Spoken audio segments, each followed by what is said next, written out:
Le Seigneur soit avec vous. Évangile de Jésus-Christ selon saint Luc.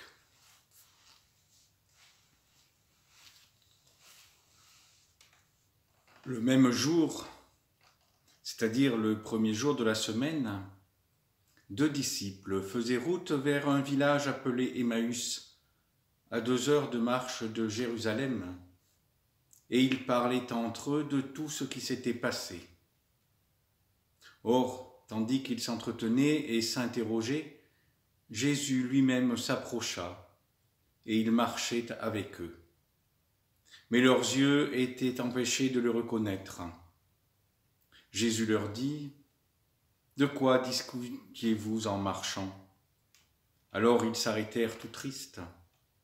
L'un des deux, nommé Cléophas, lui répondit : « Tu es bien le seul étranger résidant à Jérusalem qui ignore les événements de ces jours-ci. » Il leur dit : « Quels événements ?» Ils lui répondirent : « Ce qui est arrivé à Jésus de Nazareth.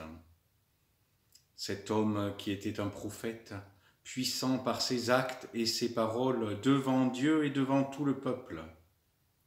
Comment les grands prêtres et nos chefs l'ont livré, ils l'ont fait condamner à mort et l'ont crucifié.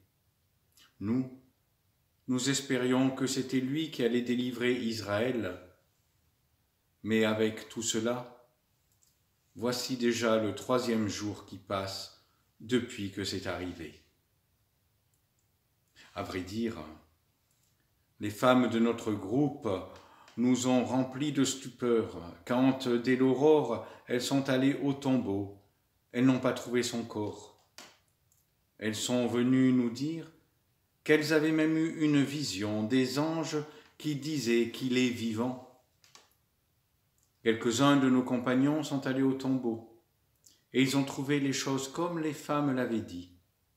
Mais lui, ils ne l'ont pas vu. Il leur dit alors : « Esprit sans intelligence, comme votre cœur est lent à croire tout ce que les prophètes ont dit, ne fallait-il pas que le Christ souffrit pour entrer dans sa gloire ? Et partant de Moïse et de tous les prophètes, il leur interpréta dans toute l'Écriture ce qui le concernait. Quand ils approchèrent du village où ils se rendaient, Jésus fit semblant d'aller plus loin. Mais ils s'efforcèrent de le retenir. « Reste avec nous, car le soir approche, et déjà le jour baisse. » Il entra donc pour rester avec eux. Quand il fut à table avec eux, ayant pris le pain, il prononça la bénédiction, et l'ayant rompu, il le leur donna. Alors leurs yeux s'ouvrirent, et ils le reconnurent. Mais il disparut à leurs regards. Ils se dirent l'un à l'autre : « Notre cœur n'était-il pas brûlant en nous, tandis qu'il nous parlait sur la route et nous ouvrait les Écritures ?» À l'instant même, ils se levèrent et retournèrent à Jérusalem. Ils y trouvèrent réunis les 11 apôtres et leurs compagnons qui leur dirent : « Le Seigneur est réellement ressuscité et est apparu à Simon-Pierre. » À leur tour, ils racontaient ce qui s'était passé sur la route et comment le Seigneur s'était fait reconnaître par eux à la fraction du pain. Acclamons la parole de Dieu.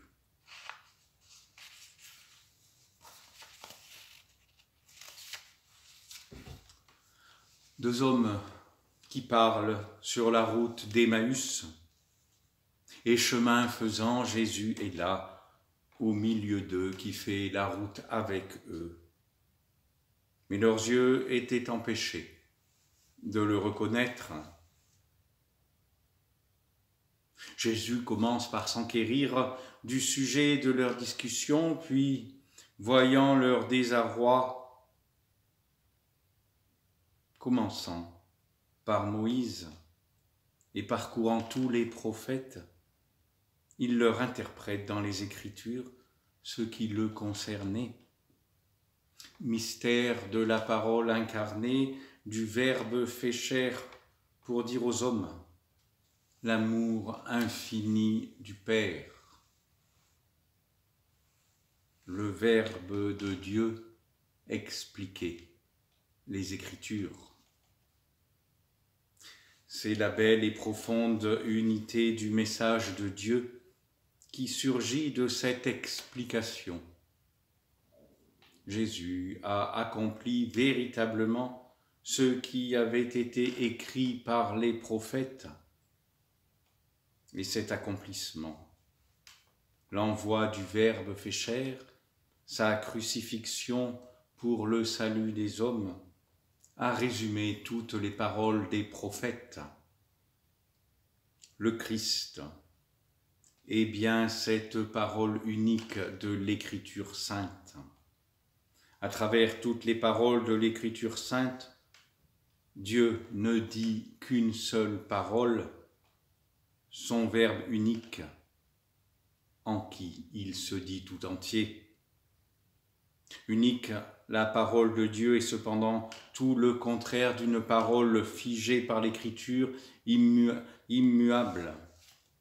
Et ce texte nous montre précisément à quel point elle est parole vivante adressée aux hommes, à chacun d'entre nous en particulier. Dissipation de la nuit, de l'ignorance et du doute, première lueur de la lumière de la révélation, c'est dans ce clair-obscur que se révèle pleinement le Verbe fait chair. Ce cœur tout brûlant de ces deux hommes, c'est le cœur de l'homme assoiffé de vérité, de l'homme qui ne se nourrit pas seulement de pain, mais de toute parole qui sort de la bouche de Dieu. C'est dans une telle terre que la semence de la parole portera beaucoup de fruits. Frères et sœurs, malgré la situation pénible que nous vivons, sachons-nous aussi garder nos cœurs brûlants à l'écoute de la parole de Dieu, afin que nous aussi, le moment venu, nous puissions nous mettre en route vers nos frères. Amen.